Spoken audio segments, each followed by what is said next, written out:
السلام علیکم ورحمۃ اللہ وبرکاتہ گائز. آج ہم سورہ کہف کی کچھ آیات کا ترجمہ پڑھیں گے. So let start. اعوذ باللہ من الشیطان الرجیم. میں اللہ کی پناہ میں آتی ہوں شیطان مردود سے. بسم اللہ الرحمن الرحیم. اللہ کے نام سے جو بے انتہا مہربان نہایت رحم والا ہے. قرآن میں نے رہنمائی کے لیے کھولا تھا اللہ تعالیٰ سے، اور میں نے اللہ سے دعا کی تھی کہ اللہ تعالیٰ اس قرآن کے ذریعے میری رہنمائی فرما. جو بھی میرے حالات ہیں اور جو بھی میرے اور سب کے حالات ہیں، تو اللہ تعالیٰ نے یہ آیات کھلوائی ہیں، ان کا میں ذکر کر رہی ہوں. اب یہ 31 سے لے کے 37 تک ہیں، لیکن اگر میں 20 سے اس طرح پڑھوں گی تو آپ لوگوں کو سمجھ میں نہیں آئے گا پراپرلی، تو اس لیے میں تھوڑا اوپر سے پڑھ رہی ہوں. So let start. صاف کہہ دو کہ یہ حق ہے تمہارے رب کی طرف سے، اب جس کا جی چاہے مان لے اور جس کا جی چاہے انکار کر دے. ہم نے انکار کرنے والے ظالموں کے لیے ایک آگ تیار کر رکھی ہے جس کی لپٹیں انہیں گھیرے میں لے چکی ہیں. وہاں اگر وہ پانی مانگیں گے تو ایسے پانی سے ان کی تواضع کی جائے گی جو تیل کی تلچھٹ جیسا ہوگا اور ان کا منہ بھون ڈالے گا. بدترین پینے کی چیز اور بہت بری آرام گاہ. رہے وہ لوگ جو مان لیں اور نیک عمل کریں تو یقیناً ہم نیکوکار لوگوں کا اجر ضائع نہیں کرتے. اس کے بعد سے اب 31 اب سٹارٹ ہوں گی. ان کے لیے سدا بہار جنتیں ہیں جن کے نیچے نہریں بہہ رہی ہوں گی، اور وہاں وہ سونے کے کنگنوں سے آراستہ کیے جائیں گے. اس کے فٹ نوٹس پڑھ رہی ہوں. قدیم زمانے میں بادشاہ سونے کے کنگن پہنتے تھے. اہل جنت کے لباس میں اس چیز کا ذکر کرنے سے مقصود یہ بتانا ہے کہ وہاں ان کو شاہانہ لباس پہنائے جائیں گے. ایک کافر و فاسق بادشاہ وہاں ذلیل و خوار ہوگا، اور ایک مومن و صالح مزدور وہاں بادشاہوں کی سی شان و شوکت سے رہے گا. آگے پڑھی ہوں. وہاں سے پڑھی ہوں. وہاں وہ سونے کے کنگنوں سے آراستہ کیے جائیں گے، باریک ریشم اور اطلس و دیبا کے سبز کپڑے پہنیں گے اور اونچی مسندوں پر تکیے لگا کر بیٹھیں گے. بہترین اجر اور اعلیٰ درجے کی جائے قیام. یہاں پہ رکوع جو بھی تھا وہ اینڈ ہوا ہے، ٹھیک ہے، اینڈ ہوتا ہے.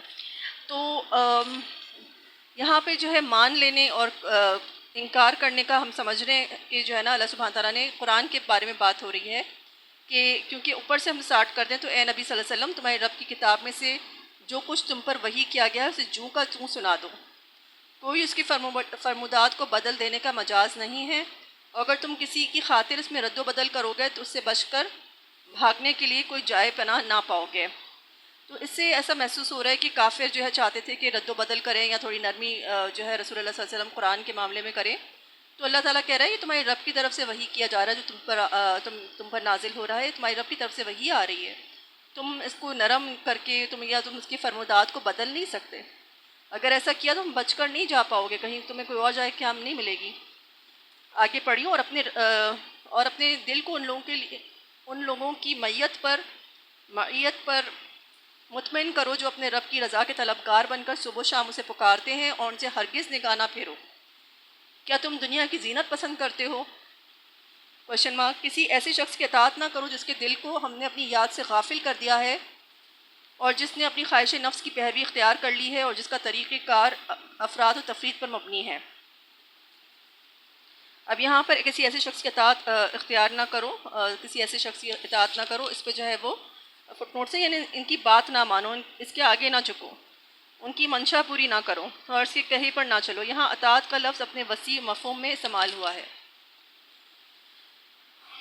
ٹھیک ہے. تو اس کو فالو مت کرو، اس کو انسپریشن مت لو، ان سے دیکھ کے اتنا زیادہ مروب ہونے کی ضرورت نہیں ہے.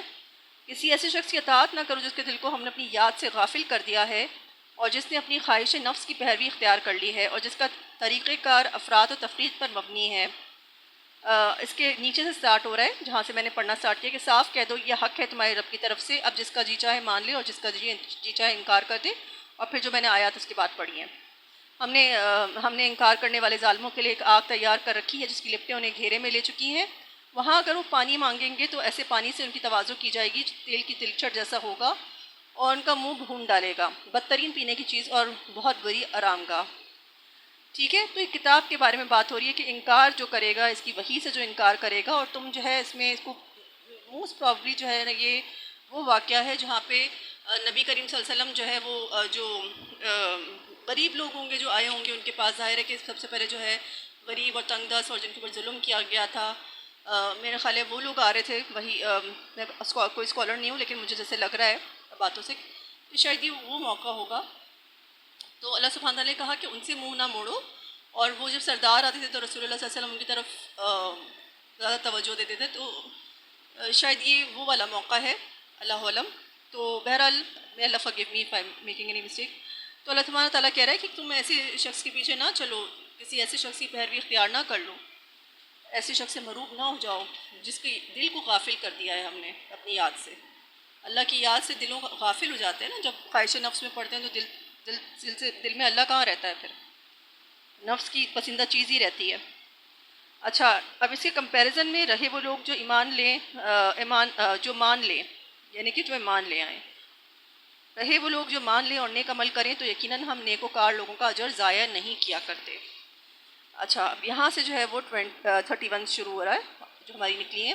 ان کے لیے سدا بہار جنتیں ہیں جن کے نیچے نہریں بہہ رہی ہوں گی، اور وہاں وہ سونے کے کنگنوں سے آراستہ کیے جائیں گے، باریک ریشم اور اطلس اور دیبا کے سبز کپڑے پہنیں گے، اور اونچی مسندوں پر تکیے لگا کر بیٹھیں گے، بہترین اجر اور اعلیٰ درجے کی جائے قیام۔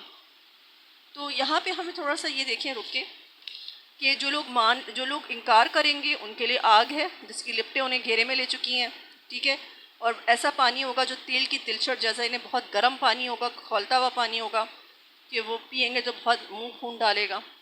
اور پھر ایک جگہ پہ یہ بھی ہے کہ وہ لوگ موت مانگیں گے لیکن موت ان کو آئے گی نہیں، تو ان سے کہا جائے گا اب کئی موتوں کو پکارو تم آج، تو موت نہیں آئے گی۔ اور اس کے اپوزٹ جو لوگ مان لیں گے اور نیک عمل کریں گے تو اللہ سبحانہ تعالیٰ کہہ رہے ہیں میں ایسے نیک وکار لوگوں کا اجر ضائع نہیں کیا کرتا، اور سدا بہار جنتیں ہوں گی ان کے لیے جن کے نیچے نہریں بہہ رہی ہوں گی، وہاں وہ شاہانہ طریقے سے رہیں گے، سونے کے کنگن پہن کے، اور خوبصورت جو ہے وہ باریک ریشم، اب جنت کا ریشم کتنا خوبصورت ہوگا، وہاں اطلت و دیبا کے سبز کپڑے پہن کے اونچی مسندوں پر تکیے لگا کر بیٹھیں گے، بہترین اجر اور اعلیٰ درجے کی جائے قوم۔ ایک آیت مجھے سے یاد پڑ رہی ہے کہ قرآن کی ایسی پڑھی تھی کہ جنت کے بارے میں، کہ جیسے اب ہمارا دنیا میں دل چاہتا ہے کہ ہم جو ہے ہاں جیسے اپنی جگہ پہ کبھی رہ رہے ہوتے ہیں تو ہم بور ہو جاتے ہیں، تو ہم کہتے ہیں ذرا ویکیشن پہ آتے ہیں، یا کبھی ہم پریشان ہوتے ہیں یا تھک جاتے ہیں زندگی سے، تو ہم کہتے ہیں چلو کسی جگہ پہ گھومنے پھرنے تفریح کے اسپاٹ پہ چلتے ہیں، یا فلانا جگہ جاتے ہیں، آؤٹ آف اسٹیشن جاتے ہیں، آؤٹ آف کنٹری جاتے ہیں، اتنے دن اسپینڈ کر کے آتے ہیں، تو جنت اتنی اچھی ہوگی کہ اللہ سبحانہ تعالیٰ کہتے ہیں وہاں سے نکلنے کے کسی کا دل نہیں چاہے گا کہ وہاں سے نکل کے کہیں جائے۔ آگے میں پڑھ رہی ہوں، اب دیکھیے یہ مثال، اس کے آگے جو مثال ہے نا بار بار آ رہی ہے، اب میں پڑھ رہی ہوں پھر آپ کو اندازہ ہوگا۔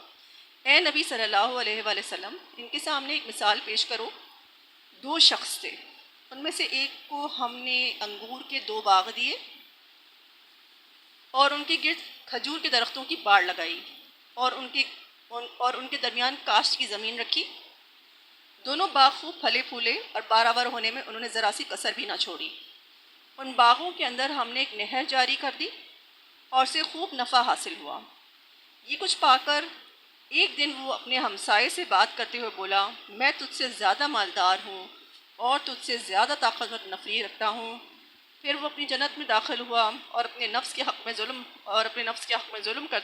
ظالم بن کر کہنے لگا، میں نہیں سمجھتا کہ دولت کبھی فنا ہو جائے گی، اور مجھے توقع نہیں کہ قیامت کی گھڑی کبھی آئے گی، تاہم اگر کبھی مجھے اپنے رب کے حضور پلٹایا بھی گیا تو ضرور اس سے بھی زیادہ شاندار جگہ پاؤں گا۔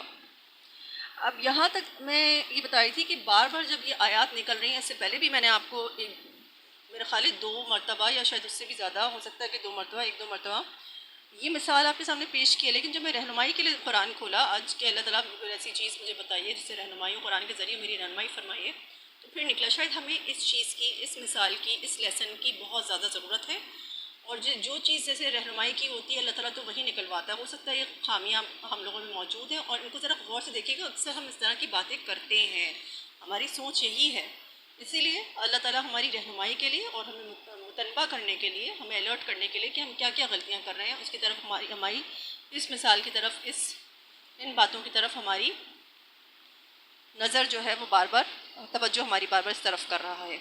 تو رسول اللہ صلی اللہ علیہ وسلم سے یہاں پہ اللہ تعالیٰ فرما رہا ہے کہ ان کو بتاؤ، ان کو 2 شخص کی، ان کو مثال دو، یہ بیسیکلی ایک مثال ہے کہ 2 شخص کی، 2 آدمیوں کی مثال دو۔ ان میں سے ایک آدمی وہ تھا جس کو اللہ تعالیٰ نے 2 انگوروں کے باغ دیے ہوئے تھے، اور وہ باغ اتنے شاندار تھے کہ ان کے اراؤنڈ جو ہے فینس یا باڑ آپ کہتے ہیں، کھجور کے درختوں کی لگی ہوئی تھی، انگور کے باغ تھے، اور کھجور کے درختوں کی باڑ. آپ کو پتہ ہے نا پام ٹریز کتنے خوبصورت ہوتے ہیں. اور بیچ میں جو ہے وہ کاشت کی زمین رکھی ہوئی تھی اور نہر بھی اس میں جاری کر دی تھی بیچ میں نا. تو اس میں کیا ہوا کہ باغ خوب پھلے پھولے اور اسے نفع میں کوئی کسر نہ چھوٹی. اتنا نفع ہوا اس بندے کو. تو اب ظاہر ہے ہمیں بھی کوئی فائدہ ہو جاتا ہے, نفع ہو جاتا ہے, یا ہمارے کچھ اچھے دن گزرنے لگتے ہیں. اس بندے کو تو پھر بھی بہت کچھ ملا, ہمیں تو کچھ تھوڑا بہت ہی مل جاتا ہے تو ہم تو اتنا پھول جاتے ہیں. اور یہ جو ہے اتنا کچھ غرور میں اور اتنا پھول گیا یہ چیزیں حاصل کر کے, اللہ تعالیٰ نے اس کو یہ سب کچھ دیا. تو ایک دن وہ یہ سب کچھ پا کے اب یہ دوسرا آدمی ہے, یہ اپنے ہمسایہ ہے بیسیکلی, اپنے ہمسائے سے اپنے پڑوسی کے سامنے جو ہے یہ پھولنے لگا اور کہنے لگا کہ جو ہے میں جو ہے تم سے زیادہ مالدار ہوں, اور دیکھو میرے پاس تو تم سے زیادہ طاقتور نفری. یہاں پہ اشارہ احمد صاحب کا میں سن رہی تھی, تو نفری جو ہے وہ اولاد کے معنی میں یوز ہوتی ہے. تو میری اولاد بھی تم سے زیادہ طاقتور ہے اور مالدار بھی میں تم سے زیادہ ہوں. اور جب وہ اپنی جنت میں داخل ہوا, اپنے باغ میں داخل ہوا, تو ظاہر ہے ہر چیز کی طرف اس کی نگاہ جاری ہوگی. اپنے باغ میں اتنے سارے انگور اور خوبصورت جو بھی اس طرح کا اس کا باغ ہوگا, 2 باغ تھے. تو نفس کے اس میں ظالم بن کر چیزوں کو دیکھتا ہے, اپنی نظریں دوڑا رہا ہوگا. تو اپنی نعمتیں دیکھ کے جو ہے جو اللہ تعالیٰ نے عطا کی تھی دیکھ کے جو ہے اس کو غرور بھی آیا. تو اس نے کہا کہ مجھے نہیں لگتا اپنے نفس کے حق میں ظالم. دیکھیں اپنے نفس کے حق میں اپنے آپ میں ظالم ہوتے ہیں, اللہ تعالیٰ کو کوئی فرق نہیں پڑتا ہمارے اعمال سے. یہ ہم اپنے اوپر ہی ظلم کر رہے ہوتے ہیں. اب دیکھیں نا, اس نے یہ بندہ اپنے حق میں اپنے نفس کے حق میں ظالم بن گیا. اور اس نے کیا الفاظ ادا کیا. اس نے کہا کہ میں نہیں سمجھتا کہ دولت کبھی ختم ہو جائے گی اور کبھی فنا ہو جائے گی, اور مجھے توقع نہیں ہے کہ قیامت کی گھڑی کبھی آئے گی. یعنی مجھے نہیں لگتا کہ سب کچھ ختم ہو جائے گا, اور قیامت کہاں آئے گی.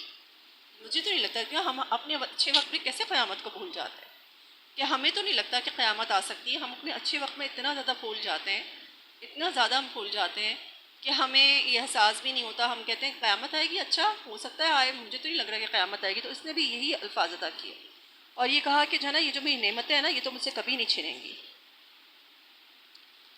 مجھے نہیں لگتا کہ دولت کبھی فنا ہوگی, کبھی ختم ہوگی. اور کہتا ہے تاہم اگر کبھی مجھے اپنے رب کے حضور پلٹایا بھی گیا, اگر قیامت آ بھی گئی, تو ضرور اس سے بھی زیادہ شاندار جگہ پاؤں گا. اب دیکھیں امیدیں اس کی دیکھیں کہ ضرور اس سے بھی زیادہ شاندار جگہ پاؤں گا. یعنی اپنے آپ کو اس نے اتنا اعلیٰ سمجھ لیا کہ جو ہے مجھے تو اتنی ساری نعمتیں اللہ تعالیٰ نے دی ہیں یہاں پہ, اتنا جو ہے مجھے دولت دی ہے. ویسے تو مجھے نہیں لگتا کہ دولت کبھی ختم ہوگی اور قیامت کے دن بھی کوئی آئے گا, کوئی گھڑی ایسی آئے گی سب کچھ ختم ہو جائے گا, فنا ہو جائے گا اور حساب کتاب کا دن آئے گا, وہ سخت دن بھی کبھی آئے گا. مجھے تو نہیں لگتا. مطلب ہم بھی تو اپنے خوشیوں میں اور اپنے شادیانوں میں سب کچھ بھول جاتے ہیں. تو اس نے کہا کہ جو ہے نا ہاں اگر ایسا ہو بھی گیا کبھی اتفاق سے, اگر ہو بھی جاتا ہے ایسا, تو اگر میں اپنے رب کے حضور پلٹایا گیا, میرا سوال جواب کیا گیا سب کچھ, تو یقیناً اس سے بھی زیادہ شاندار جگہ پاؤں گا. اس کے آگے پڑھی ہوں. اس کے ہمسائے نے گفتگو کرتے ہوئے اس سے کہا کیا تو کفر کرتا ہے اس ذات سے جس نے تجھے مٹی سے اور پھر نطفے سے پیدا کیا اور تجھے ایک پورا آدمی بنا کھڑا کیا. Question mark. رہا میں تو میرا رب تو وہی اللہ ہے اور میں اس کے ساتھ کسی کو شریک نہیں کرتا. اب سوال یہ پیدا ہوتا ہے کہ یہاں پہ اس نے کیا کفر کیا. یہاں پہ تو کوئی دیوی نہیں, کوئی دیوتا نہیں, سارے میں صاحب کہہ رہے تھے کوئی اسٹیچو نہیں, کسی بت کے بارے میں بات نہیں ہو رہی ہے. تو کہاں سے اس نے کفر کیا اور کیسے اس نے شریک ٹھہرایا. تو یہاں پہ جو ہے اللہ تعالیٰ کا انکار کرنا ہے. تو اس نے بولا کہ مجھے نہیں لگتا کہ ابھی فنا ہوگی, حالانکہ فنا ہونا ہے ہر چیز نے, ٹھیک ہے. اور دوسرا یہ کہ اللہ تعالیٰ کی نعمتوں کا شکر کا اپوزٹ ہوتا ہے کفر.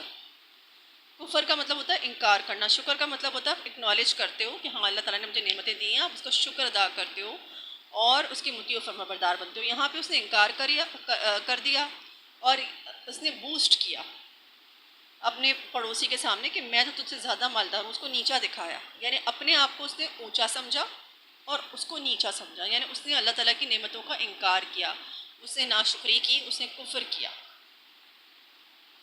سمجھ میں آ رہی ہے. جب ہم اللہ تعالیٰ کی نعمتوں کا شکر گزار ہونے مطلب یہ ہوتا ہے کہ اس کا شکر کریں اور اللہ کی مطیع و فرمانبردار بنیں, ہمبلفائی کریں اپنے آپ کو. یہاں پہ وہ اپنے آپ کو اونچا کر رہا ہے, اپنے آپ کو اونچا سمجھ رہا ہے. ہم بھی تو ایسا کرتے ہیں نا, جب کوئی کچھ مل جاتا ہے, کوئی بڑی عہدہ مل جاتا ہے, کوئی پیسے مل جاتے ہیں, گھر میں کوئی خوشی آتی ہے, تو ہم بھی تو ایسے بھول جاتے ہیں اور دوسروں کو نیچا سمجھنا دکھاتے ہیں, نیچا سمجھنے کی کوشش کرتے ہیں. ہمارے ساتھ بھی تو یہ ہوتا ہے۔ تو اس نے بھی یہی کیا، تو اس نے کہا کہ جو ہے نا کیا تو کفر کرتا ہے، تو انکار کر رہا ہے اللہ تعالیٰ کی نعمتوں کا؟ تجھے تو اللہ نے یہ نعمتیں دی ہیں، تو کیسے کہہ سکتا ہے کہ نعمتیں تجھ سے نہیں چھینیں گی؟ ہر چیز فانی ہے اللہ کے ہاتھ میں۔ تجھے دولت اگر دی ہے تو اللہ نے دی ہے، تجھے باغ دیے ہیں تو تجھے اللہ نے باغ دیے ہیں۔ یہ تجھے اللہ کا شکر گزار ہونا چاہیے، تو شکر گزار نہیں، تو کفر کر رہا ہے۔ اوپر سے تم یہ بھی کہہ رہے ہو کہ یہ کبھی ختم نہیں ہوگا، قیامت کی گھڑی نہیں آئے گی، مجھے نہیں لگتا کہ آئے گی، جبکہ اللہ تعالیٰ نے کہا ہے تو برحق ہے، آنی ہے، یہ پلٹنا ہے پھر رب کی طرف۔ اور تو نے کہہ دیا کہ جو ہے نا کہ یقیناً اسے شاندار جگہ پاؤں گا، یقیناً ڈیفینیٹلی۔ تو کوئی خدا ہے، تو اللہ ہے جو تو ڈیسائیڈ کرے گا کہ تو اس سے زیادہ شاندار جگہ پائے گا۔ تو اس نے کیا کہا، کیا تو کفر کرتا ہے ذات سے؟ پڑوسی نے کہا کیا تو کفر کرتا ہے ذات سے جس نے تجھے مٹی اور پھر نطفے سے پیدا؟ تم ہو کیا چیز؟ اس نے کہا تم کیا چیز، اپنے آپ کو کیا سمجھ رہے ہو؟ اس کو بھی ہرٹ ہوا، کس نے مجھے اس طرح سے نیچا دکھایا کہ میں تجھ سے زیادہ مالدار ہوں، میری اولاد تجھ سے زیادہ طاقتور ہے، زیادہ طاقتور نفری رکھتا ہوں، تو اتنے بڑے بڑے باغ ہیں اس کے۔ تو پڑوسی کو بھی جو ہے وہ دکھ ہوا ہوگا، ظاہر ہے کہ وہ بھی ہرٹ ہوا ہوگا، اس کی بھی جو عزت ہے اس کی وہ بھی مجروح ہوئی ہوگی، عزت نفس کیا کہتے ہیں اس کو۔ تو اس نے جو ہے کہا کہ تو کفر کرتا ہے اس ذات سے، تو انکار کر رہا ہے کہ اللہ نے تجھے دیا ہے سب کچھ۔ تو مطلب کفر یہاں پہ یہ کہ تو یہ بات بھول گیا کہ تجھے اللہ نے دی ہے، تو کس بات پہ بوسٹ کر رہا ہے؟ تو اپنے آپ کو اونچا سمجھ رہا ہے، تو یہ بھول رہا ہے کہ تجھے سب کچھ اللہ نے دیا ہے۔ تجھے بجائے سے کہ شکر کرتا تو جو ہے اتنا زیادہ اپنے آپ کو بڑا سمجھ رہا ہے، مجھ سے بڑا سمجھ رہا ہے کہ میں تجھ سے زیادہ مالدار ہوں، تو کفر کر رہا ہے اللہ کی نعمتوں سے۔ اور کیا تو کفر کرتا ہے اس ذات سے جس نے تجھے مٹی، اور تو پیدا کس سے ہوا ہے؟ یاد دلانے کی کوشش کی کہ اس ذات سے تو کفر کر رہا ہے، اس ذات سے تو کفر کر رہا ہے کہ قیامت کی گھڑی بھی نہیں آئے گی اور یہ سب کچھ میرا مال یوں رہے گا اور میں تجھ سے زیادہ مال میں ہوں۔ تو یہ تو تمہیں اللہ نے مال دیا ہے، تمہارا مال تو نہیں ہے جو تو اتنا بوسٹ کر رہا ہے، تو مال تو اللہ کا ہے۔ تو کہنے لگے تو اور یاد دلا رہا ہے اس کو کہ تم مٹی سے، تجھے تو اللہ تعالیٰ نے مٹی سے پیدا کیا، تو اس کے سامنے کفر کر رہا ہے۔ تجھے مٹی سے اور نطفے سے پیدا کیا، مٹی سے اور نطفے سے پیدا کیا، تو اس کے سامنے غرور کر رہا ہے۔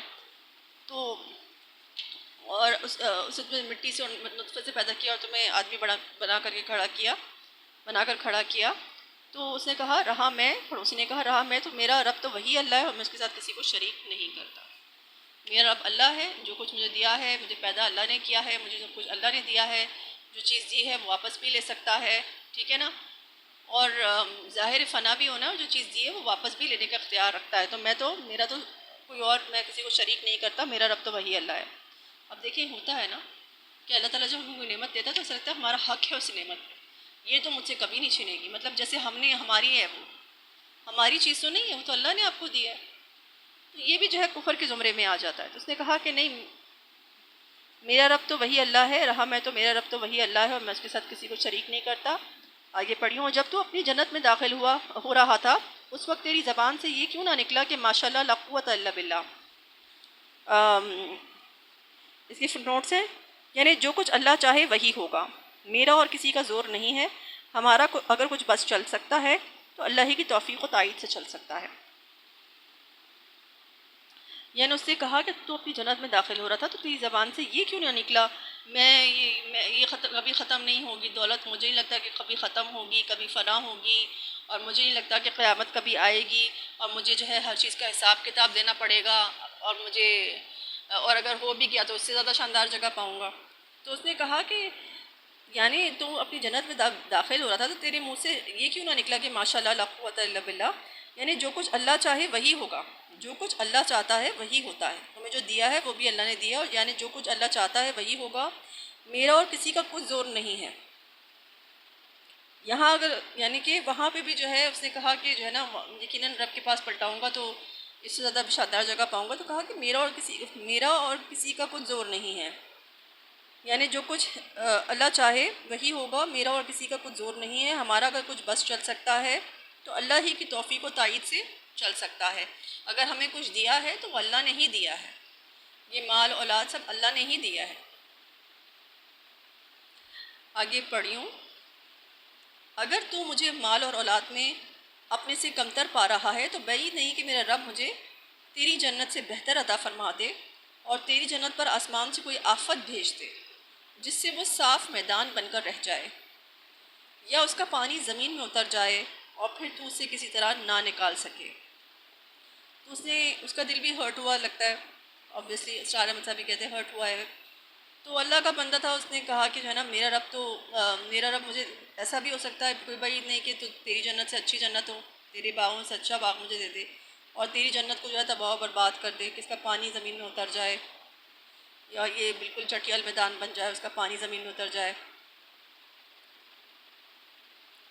جیسے تو نہ نکال سکے۔ آخر کار ہوا یہ کہ اس کا سارا ثمرہ مارا گیا، اور وہ اپنے انگوروں کے باغ کو ٹٹیوں پر الٹا پڑا دیکھ کر، ٹٹیاں یعنی کہ میرا خیال ہے وہ جو امبریلا ٹائپ کی ہوتی ہیں نا، وہ جو پام ٹریز کی ہوتی ہیں، ڈیٹ پام ٹریز کی جو ٹٹیاں ہوتی ہیں امبریلا ٹائپ کی، تو آخر کار ہوا یہ کہ اس کا سارا ثمرہ مارا گیا، اور وہ اپنے انگوروں کے باغ کو ٹٹیوں پر الٹا پڑا دیکھ کر اپنی لگائی ہوئی لاگت پر ہاتھ ملتا رہ گیا، اور کہنے لگا کہ کاش میں نے اپنے رب کے ساتھ کسی کو شریک نہ ٹھہرایا ہوتا۔ تو اب یہاں پہ کیسے شریک ٹھہرایا؟ یعنی اس نے اپنے آپ کو اونچا سمجھا، اپنی نفس کو اونچا سمجھا، یعنی اسے شرک کیا۔ یعنی کہ اللہ تعالیٰ ایک تو اس نے اپنے آپ کو اونچا سمجھا، کیسے اونچا سمجھا؟ مال اور اولاد میں اونچا سمجھا، اپنے مال کو اوپر اٹھایا، یعنی کہ مال اور اولاد کوئی ایسی چیز ہے کہ جو آپ کو زندہ رکھے گی یا آپ کی پریشانیوں کو دور کرے گی؟ یہ تو اللہ کی دین ہے محض۔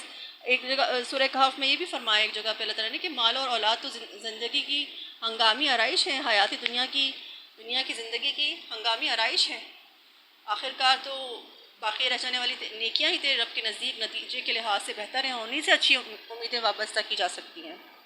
تو یہاں پہ تو جو ہے اللہ سبحانہ یہی اس بندے نے جو ہے انہی باتوں پہ غرور کیا، اسی مال پر اور اسی اولاد پہ غرور کیا، اپنی طاقت پر اولاد اور مال کو۔ تو یہاں پہ اس نے جو ہے وہ اپنے آپ کو اونچا سمجھا اور شریک ٹھہرایا کہ میں جو ہے میں یوں، اور میری یہ کبھی نہیں چھنے گی، میرا باغ، میری دولت مجھ سے کبھی نہیں چھنے گی، جیسے اس کی اپنی ہے وہ۔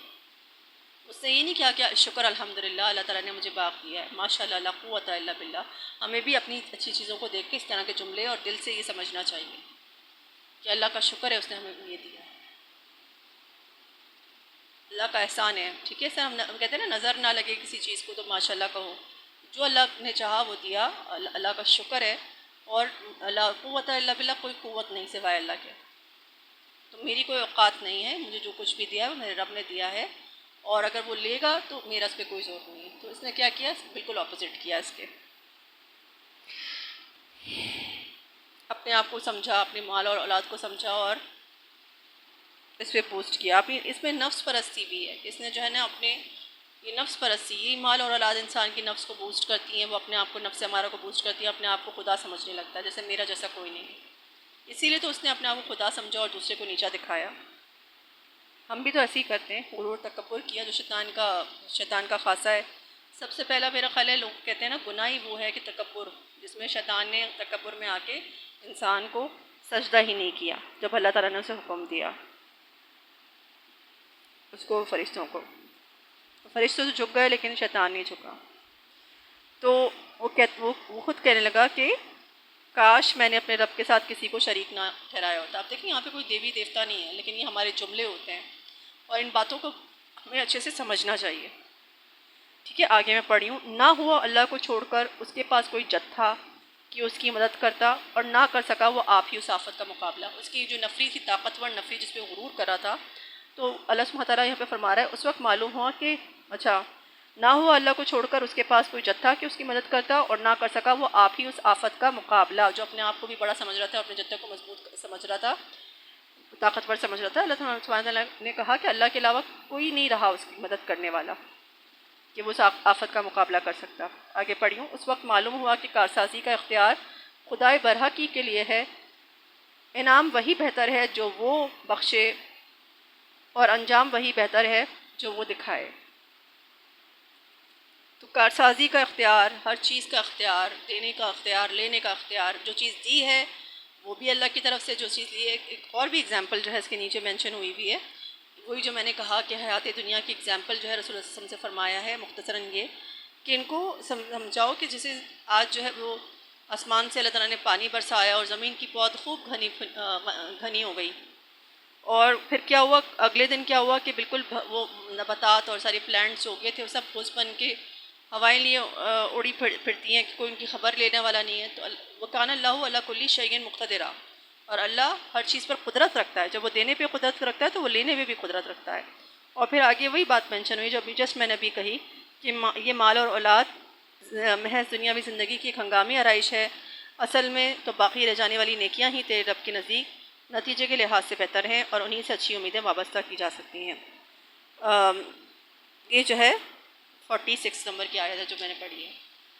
تو امید کرتی ہوں کہ جو ہے ان مثالوں کو ہم ہمارے لیے اس لیے بار بار مجھے لگتا ہے کیونکہ ہم اسی لیے میری بار بار نکلتی ہیں مجھے لگتا ہے کہ شاید اللہ تعالیٰ کو لگتا ہے کہ ہماری یہی مسٹیکس ہیں جو ہم کر رہے ہیں، یہی مسٹیکس ہیں، یہی تکبر ہے، یہی غرور ہے، یہی شرک ہے جو ہم کر رہے ہیں. اور ہمیں جو ہے یہ سوچنا چاہیے کہ جو بھی مجھے دیا ہے وہ اللہ کا مال ہے، مجھے اسے اللہ کی راہ میں خرچ کرنا ہے، اللہ کے مطابق خرچ کرنا ہے. اللہ تعالیٰ ہمیں اس پر چلنے اور عمل کرنے کی نیک توفیق فرمائے اور ہر چیز میں اللہ کی نعمتیں پا کے نہ کہ پھولیں ہم بلکہ اس کے مطیع و فرمانبردار ہوں، اور اپنی جو نعمتیں اللہ نے عطا کی ہیں وہ اللہ کی مرضی کے مطابق ہی ہمیں اس کو استعمال کرنے، اس کو خرچ کرنے کی، اس کو استعمال کرنے کی نیک توفیق عطا فرمائے. ہمارے گھر ہوتا ہے ہم کہتے ہیں ہمارا گھر ہے، یہ ہمارا گھر ہے، یہ ہماری گاڑی ہے. مطلب یہ نہیں سوچتے کہ نہیں اللہ نے ہمیں دیا ہے تو چلو میں کسی اور کا بھی کوئی کام بنا دوں، کبھی نہیں سوچتے نا. تو ہمیں اس بات پہ سوچنا چاہیے. May Allah forgive my sins because I'm not a scholar. میں نے آپ کو سمجھانے کی کوشش کی اور خود بھی سمجھنے کی کوشش کرتی ہوں. بس اللہ تعالیٰ ہمیں سیدھے راستے پہ چلنے کی نیک توفیق فرمائے، ہمارے گناہوں کو معاف فرما دے. جزاک اللہ فار لسننگ. السلام علیکم و رحمۃ اللہ وبرکاتہ.